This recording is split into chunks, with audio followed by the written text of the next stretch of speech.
Police তো আর তোমার বাবা নয়, আর তোমার বাবার কাছে টাকায় ধর্ম, টাকায় স্বর্গ, টাকায় ধর্ম। আমার যে একটা বাচ্চা শুয়োর আছে, তাই বলে আমি শুয়োরের বাচ্চা নই। আমি আমার বাবা, সেই ভাই আমার জন্মলগ্নে লিখে দিয়েছে আমার পাঠ্যলিপি, যারা বলে বলে আনে আজ আমি সফল লিখে দিবে তত্তর তত্তর করে এগিয়ে চলেছি। এবার হয়তো আপনাকে থমকে দাঁড়াতে হবে বাবা, কারণ ভুল আর অন্যায়ের পথে বেশি দিন দৌড়ানো যায় না। ভুল আর অন্যায়ের কথা আমি? তুমি কি বলছো বাবা? আমি তো কিছুই। আপনি কি জানেন আমাদের দুটো লরি চোরাই কাজ সমেত পুলিশ আটক করেছে? মিথ্যে কথা, মিথ্যে কথা। আরে পুলিশ হয়তো গাড়ি কিনতে ভুল করেছে। আমার আমার মাকে কি মারছেন কিলো মারবার জন্য কাজ চুরি দিয়ে করো। তাই আমার মিথ্যে বদনাম মোচন করে সত্য উদ্ঘাটন করার দায়িত্ব তোমার। আপনি কোনো চিন্তা করবেন না, কারণ আমাদের ব্যবসায় তো কোনো 2 নম্বরই নেই যা আপনার পবিত্র চরিত্রে কালি হাত দিতে পারে। আমি এক্ষুনি আসি। তিলক যত সুন্দর কথা বলে গেল, ওই চোলার পত্র কিন্তু তত সুন্দর নয় বাবা। তুমি তোমার নিজের ভাইকে সন্দেহ করছো? সন্দেহ নয় বাবা, যা সত্যি আমি তাই বলছি। তোমার এ কথা মনে হওয়ার কারণ? কারোর ভাব ভঙ্গি, চাল চলন, আচার ব্যবহার কোনোটাই এক আদর্শ ব্রাহ্মণ বংশের চরিত্র বহন করে না। তাই নাকি? তা তোমার চরিত্র ব্রাহ্মণ বংশের আদর্শ বহন করে চলো? নিশ্চয় করে, আমি এমন কোনো কুআচরণ করিনি। তাহলে বলো, আমাদের ভাগ চাষে বিকাশ চাষের বোনের সঙ্গে তোমার কিসের সম্পর্ক? দর্শকই নিবিড় মেলামেশা করা এই কোন ব্রাহ্মণ বংশের আদর্শ বহন করে চলেছে?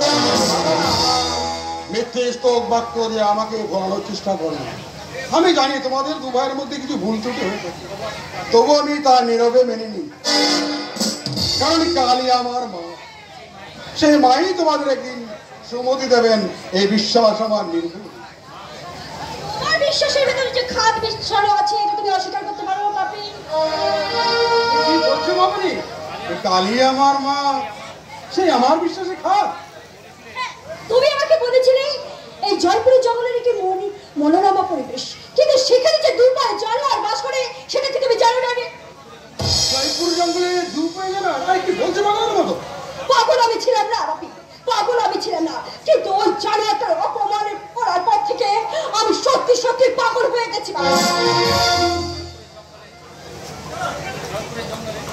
জয়পুরের জঙ্গলে তোকে অপমান করেছে?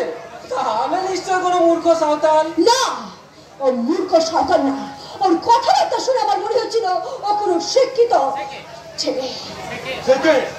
তুমি তার নাম জানো না? হ্যাঁ জানি, কি যেন বলে, কালাচাঁদ না কি যেন।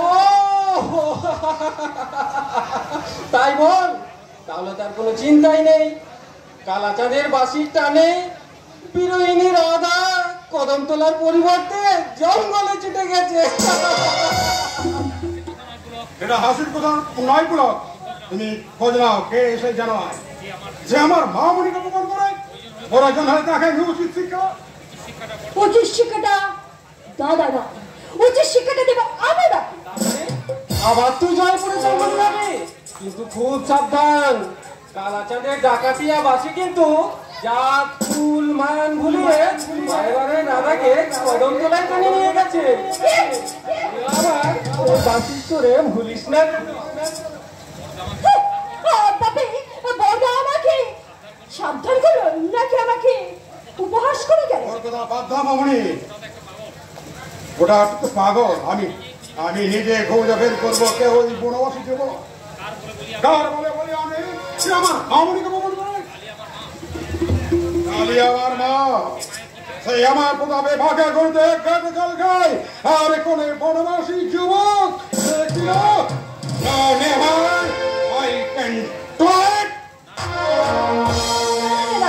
বাপিকে দিয়ে ওকে সাহায্য করতে